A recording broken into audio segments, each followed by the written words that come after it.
Hello दोस्तों, Brajesh Chandra learning channel में आपका स्वागत है। दोस्तों, आधुनिक भारतीय इतिहास के अंतर्गत राष्ट्रवादी आंदोलन और भारतीय मुसलमान विषय पर मैं एक अध्ययन सामग्री आपके समक्ष प्रस्तुत करने जा रहा हूं। इस वीडियो में हम लोग राष्ट्रवादी आंदोलनों के आरंभ से 1916 में कांग्रेस और लीग के बीच समझौते तक की परिस्थितियों पर चर्चा करेंगे। इसके बाद के वर्षों की गतिविधियों पर एक अगले वीडियो में चर्चा की जाएगी। दोस्तों, जैसा कि आपको पता है कि यह आधुनिक भारतीय इतिहास का एक महत्वपूर्ण टॉपिक है। सिविल सर्विसेज की परीक्षाओं, विशेष करके मुख्य परीक्षाओं में इस विषय से संबंधित भिन्न भिन्न प्रकार से प्रश्न पूछे जाते हैं। जैसे आरंभिक राष्ट्रवादी आंदोलनों के प्रति मुसलमानों का दृष्टिकोण क्या था, उनके इस दृष्टिकोण के कारण क्या थे, मुस्लिमों के दृष्टिकोण को विकसित करने में औपनिवेशिक ब्रिटिश सरकार की भूमिका क्या थी, मुस्लिम लीग की स्थापना, लीग के विचार, कांग्रेस लीग समझौते की परिस्थितियां, इसके परिणाम आदि भिन्न भिन्न प्रकार के प्रश्न परीक्षाओं में पूछे जाते हैं। प्रस्तुत वीडियो में हम लोग इन्हीं विषयों को, इन्हीं तथ्यों को समझने का प्रयास करेंगे। मुझे उम्मीद है कि यह अध्ययन सामग्री आपके लिए अत्यंत उपयोगी साबित होगी। तो आइए आगे बढ़ते हैं। इस विषय पर चर्चा करने से पहले हम लोग सबसे पहले मुस्लिम सामाजिक ढांचे पर एक नज़र डालते हैं। तो दोस्तों, जो मुस्लिम समाज था वह मुख्य रूप से दो वर्गों में विभाजित था। पहला उच्च मुस्लिम अभिजात वर्ग और दूसरा सर्वसाधारण वर्ग।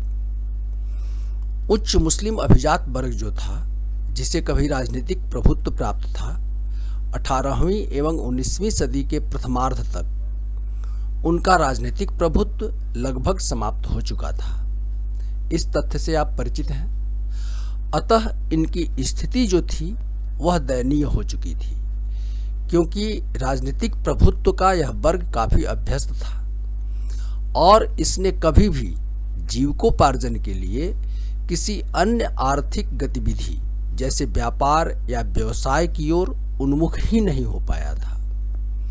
विशेषकर 1857 की क्रांति के बाद तो इनकी स्थिति और दयनीय हो गई थी, क्योंकि ब्रिटिश सरकार जो थी उन्हें संदेह की दृष्टि से देखती थी, क्योंकि उनका मानना था कि 1857 की जो क्रांति हुई थी वह उसके लिए मुस्लिम ही उत्तरदायी थे।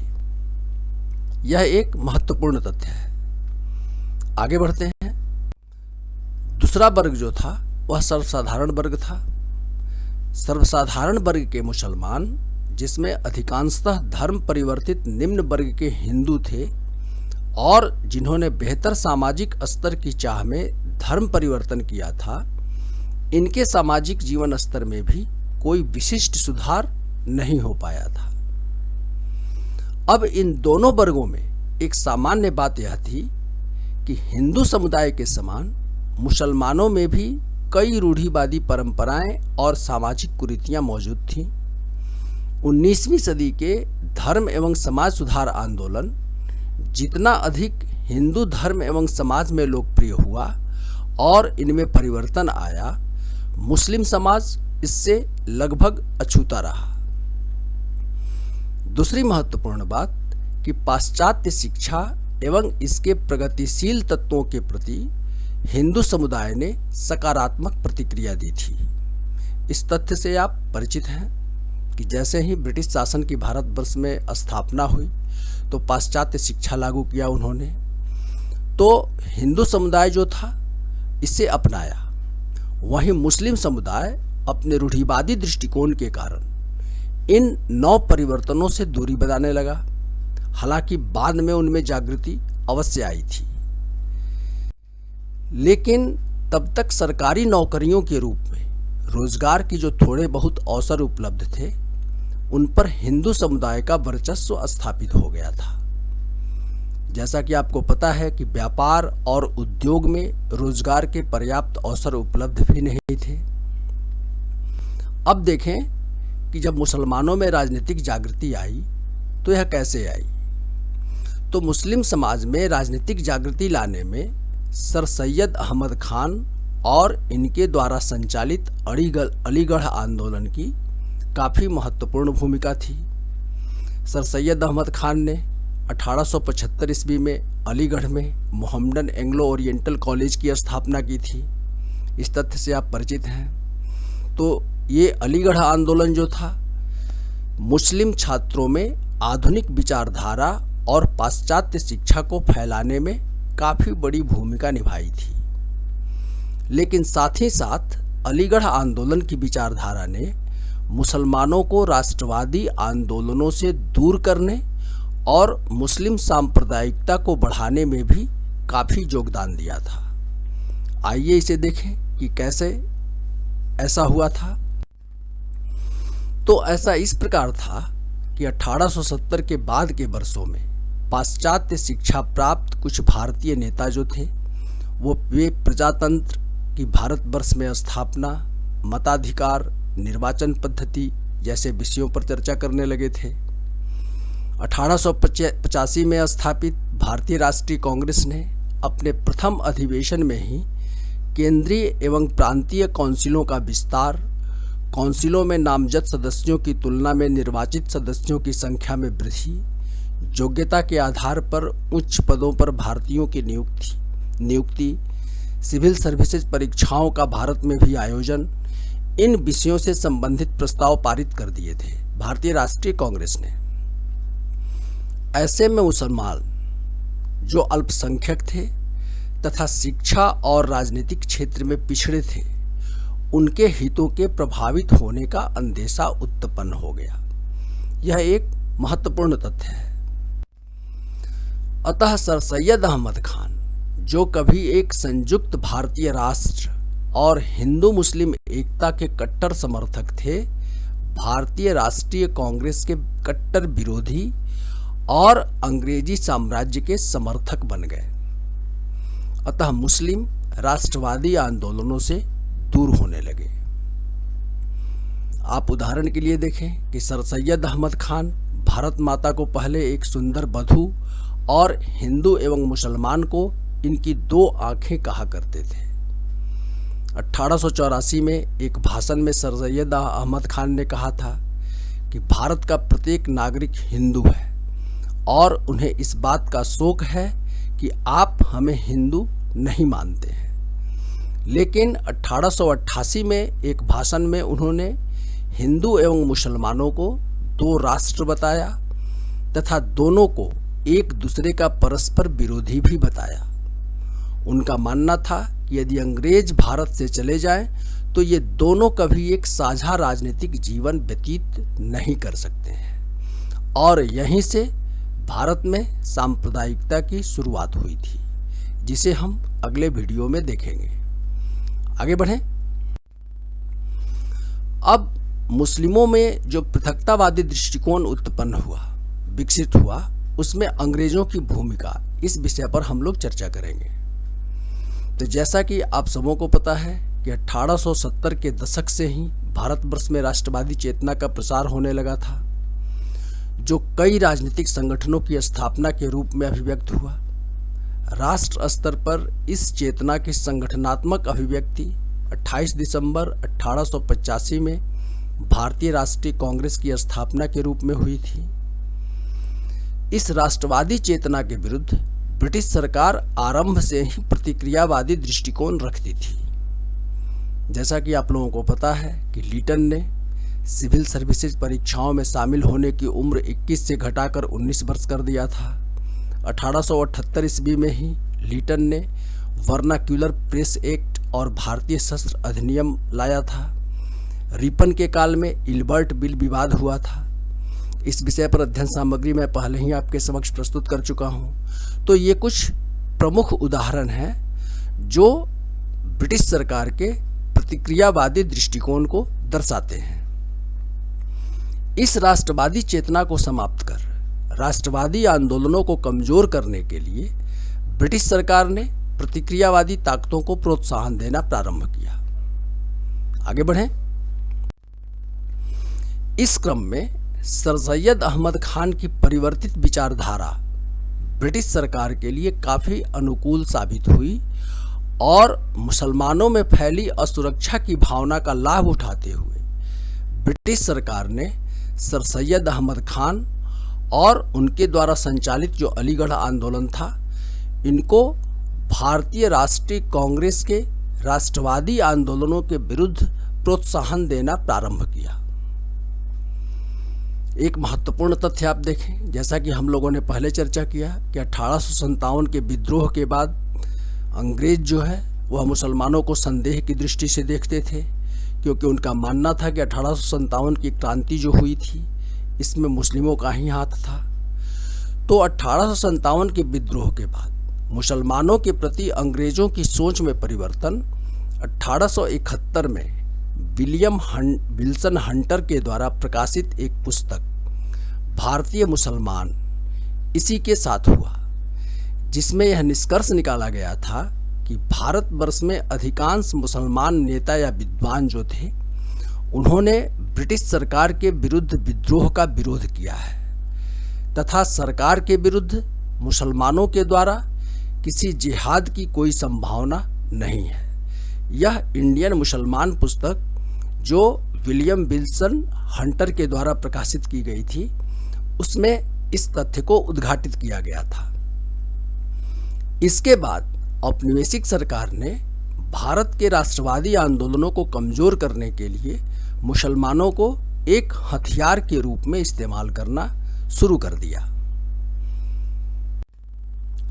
अब मुस्लिमों के पृथकतावादी दृष्टिकोण के प्रोत्साहन की रणनीति के अंतर्गत उन्होंने जो कार्य किए उस पर हम लोग नजर डालते हैं।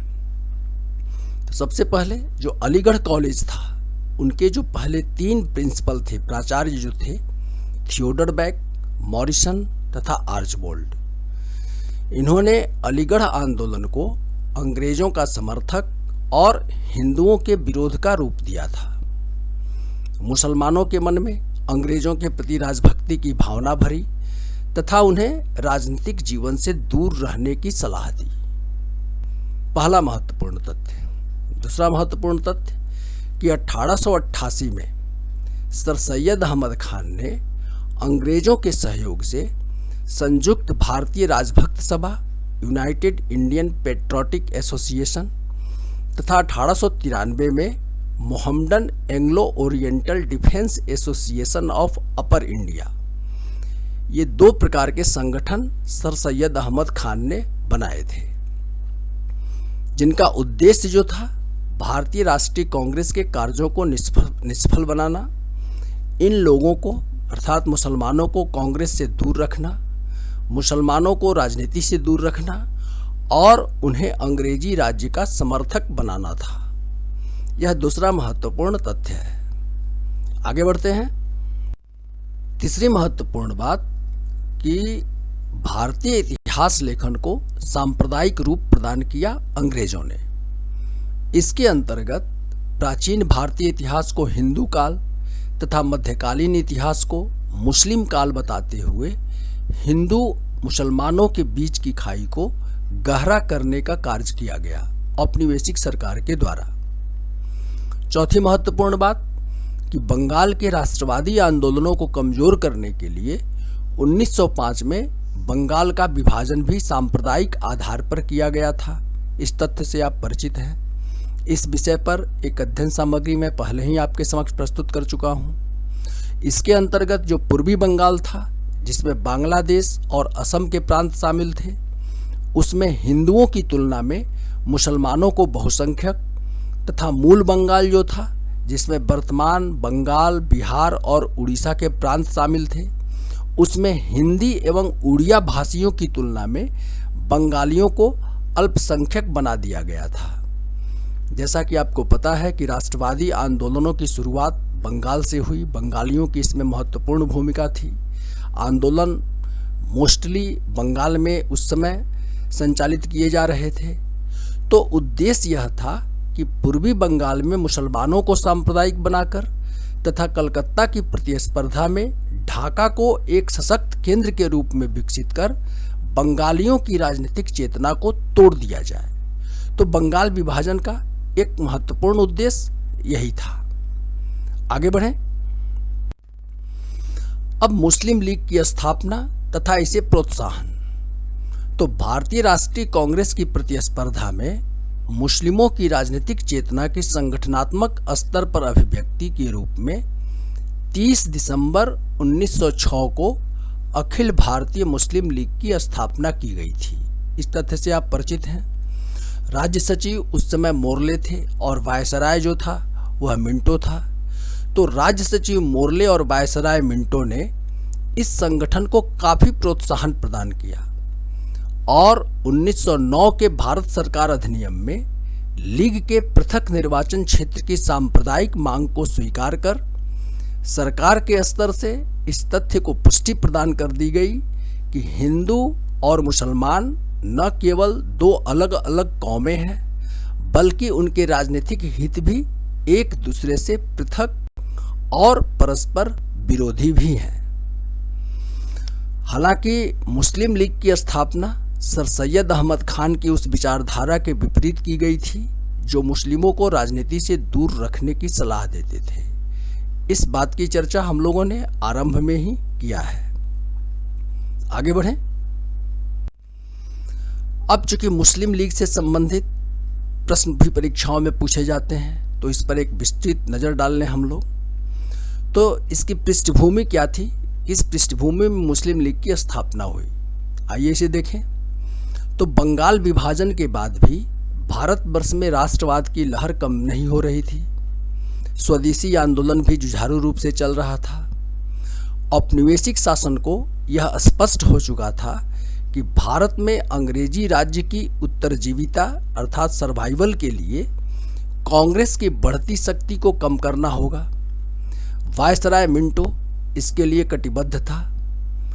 दूसरी तरफ संवैधानिक सुधारों की भी बात चल रही थी इस स्वदेशी आंदोलन के दबाव में।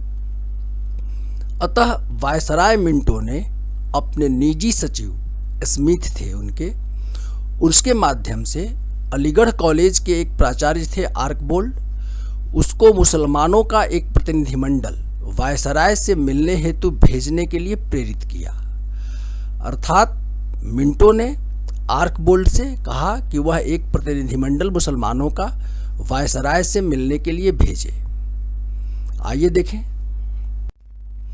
तो जो मुस्लिम प्रतिनिधिमंडल वायसराय से मिलने के लिए आया उसे शिमला प्रतिनिधिमंडल कहा गया है इतिहास में, जो 1 अक्टूबर 1906 को वायसराय से मिला था। तो इसे शिमला प्रतिनिधिमंडल कहा गया है। तो आर्कबोल्ड की मध्यस्थता से आगा खान के नेतृत्व में एक प्रतिनिधिमंडल जिसमें ढाका के नवाब सलीमुल्लाह और अलीगढ़ कॉलेज के एक मंत्री, यह भी एक नवाब थे, मोहसिन मुल्क, ये दोनों शामिल थे। ये प्रतिनिधिमंडल जो है शिमला में वायसराय से मिला और एक प्रस्ताव वायसराय को सौंपा जिसे आर्कबोल्ड ने ही तैयार किया था। तो वस्तुतः मिंटो के दिशा निर्देश से आर्कबोल्ड ने ये शिमला प्रतिनिधिमंडल का प्रस्ताव तैयार किया था। तो इस प्रस्ताव में मुस्लिमों के पृथक निर्वाचन क्षेत्र जिसमें मतदाता भी मुस्लिम हो, विधानमंडलों में मुस्लिमों को उनकी आबादी से अधिक स्थान, सरकारी नौकरियों में मुस्लिमों की संख्या को बढ़ाना, वायसराय की परिषद में यदि भारतीय को नियुक्त करना हो तो मुस्लिमों की सहभागिता सुनिश्चित करना और मुस्लिम विश्वविद्यालयों की स्थापना में सरकारी सहयोग देना। तो ये इस प्रस्ताव में ये मांग जो है यह शिमला प्रतिनिधिमंडल ने वायसराय मिंटो के समक्ष प्रस्तुत की। आगे बढ़ते हैं। मौलाना मोहम्मद अली ये भी मुस्लिम लीग के संस्थापक सदस्यों में से एक थे, ये कवि लेखक भी थे। तो मौलाना मोहम्मद अली ने शिमला प्रतिनिधिमंडल को आज्ञानुसार कार्य अर्थात कमांड परफॉर्मेंस कहा है। प्रारंभिक परीक्षाओं में अक्सर यह प्रश्न पूछा जाता है। तो वायसराय ने शिमला प्रतिनिधिमंडल के प्रस्ताव को स्वीकार कर लिया और 1909 के भारत सरकार अधिनियम में मुस्लिमों के पृथक निर्वाचन मंडल की मांग को लागू कर दिया। इस प्रकार हिंदू मुसलमानों के बीच एक खाई बन गई जो आगे बढ़ती गई और अंततः इसका परिणाम जो है 1947 में देश विभाजन के रूप में हुआ। इस तथ्य से आप परिचित हैं। अब शिमला प्रतिनिधिमंडल की सफलता से उत्साहित होकर के मुस्लिम नेताओं ने मुस्लिम हितों की रक्षा हेतु 30 दिसंबर 1906 को ढाका में अखिल भारतीय मुस्लिम लीग की स्थापना की। तो इस प्रकार मुस्लिम लीग का गठन हुआ था। आगे बढ़ें। अब मुस्लिम लीग का उद्देश्य क्या था?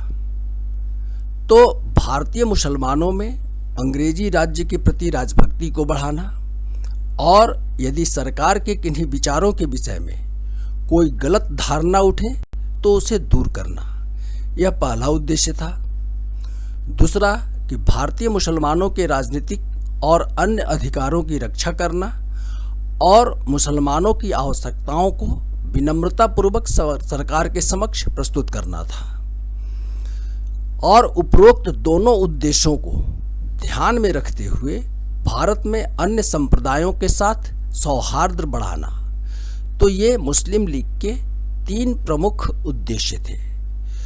तो इस प्रकार कांग्रेस से भिन्न आरंभ से ही मुस्लिम लीग का प्राथमिक उद्देश्य मुस्लिमों के राजनीतिक और अन्य हितों की रक्षा करना था और देश विभाजन तक लीग का यही उद्देश्य बना रहा। आगे बढ़ते हैं। अब 1916 में कांग्रेस और लीग में समझौता हो गया। तो कांग्रेस और लीग का समझौता किन परिस्थितियों में हुआ, इसके कारण क्या थे और इसका प्रभाव क्या हुआ, अब हम लोग इस विषय पर चर्चा करेंगे। तो 1909 के अधिनियम के पश्चात 1916 में कांग्रेस एवं लीग में समझौता हो गया।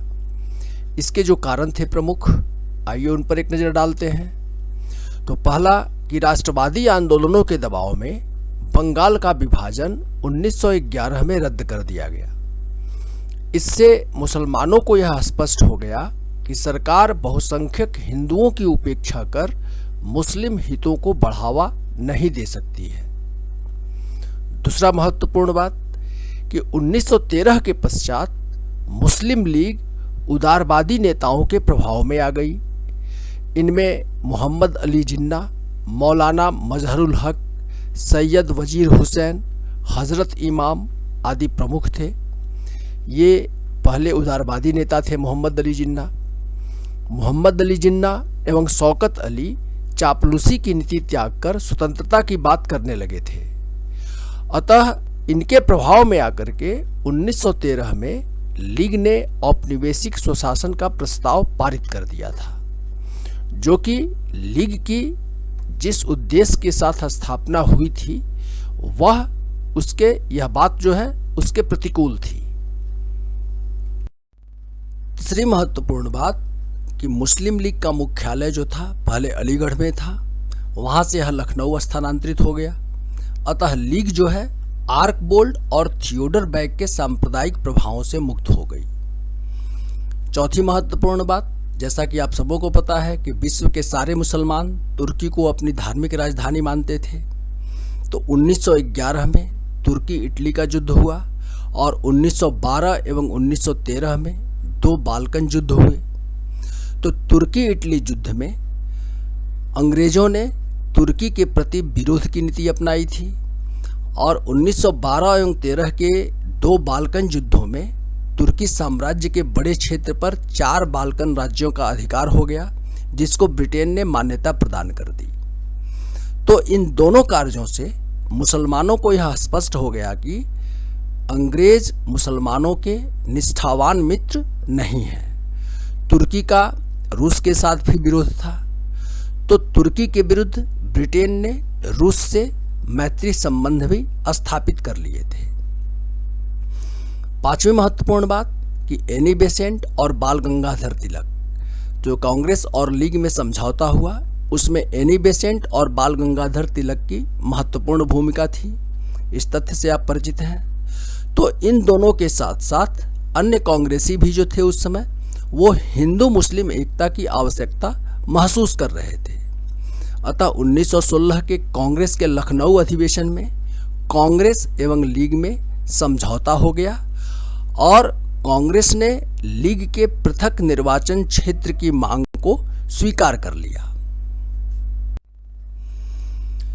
लीग के पृथक निर्वाचन क्षेत्र संबंधी मांग को स्वीकार करने के पीछे कांग्रेसियों की जो पूर्व धारणा थी वह यह थी कि राष्ट्रवादी आंदोलनों को और अधिक तीव्र करने के लिए हिंदू मुस्लिम एकता की आवश्यकता थी। अतः आज यदि लीग की यह मांग स्वीकार कर ली जाती है तो आगे चल कर के लीग यह मांग छोड़ देगी, जो कांग्रेसियों की सबसे बड़ी गलतफहमी थी। एक बार जब यह मांग स्वीकार कर ली गई, भविष्य में जीवन के प्रत्येक क्षेत्र में लाभ का यह एक आधार बन गया। परवर्ती सभी संवैधानिक व्यवस्थाओं में 1919 में और 1935 में सरकार ने भी इस सांप्रदायिक सिद्धांत को स्वीकार किया, क्योंकि कांग्रेस इससे सहमत हो चुकी थी। महात्मा गांधी का यह स्टेटमेंट है कि कांग्रेस लीग समझौता दोनों समुदायों के शिक्षित वर्गों में सत्ता के लिए समझौता है, जो इस सिद्धांत पर आधारित है कि हिंदू मुस्लिम दो पृथक कौमें हैं। जरूरत इस बात की थी कि लीग की इस अनुचित मांग को प्रारंभ से ही नकारा जाए, जैसा कि नहीं किया गया। तो दोस्तों, इन सभी कारणों से आरंभिक राष्ट्रवादी आंदोलनों में मुस्लिमों की भागीदारी ज़्यादा नहीं हो पाई थी। इस वीडियो में बस इतना ही। दोस्तों, यदि मेरी यह प्रस्तुति आपको उपयोगी लगी है तो कृपया मेरे इस वीडियो को लाइक करें, और यदि अभी तक आपने मेरे इस चैनल को सब्सक्राइब नहीं किया है तो इसे सब्सक्राइब अवश्य करें। धन्यवाद।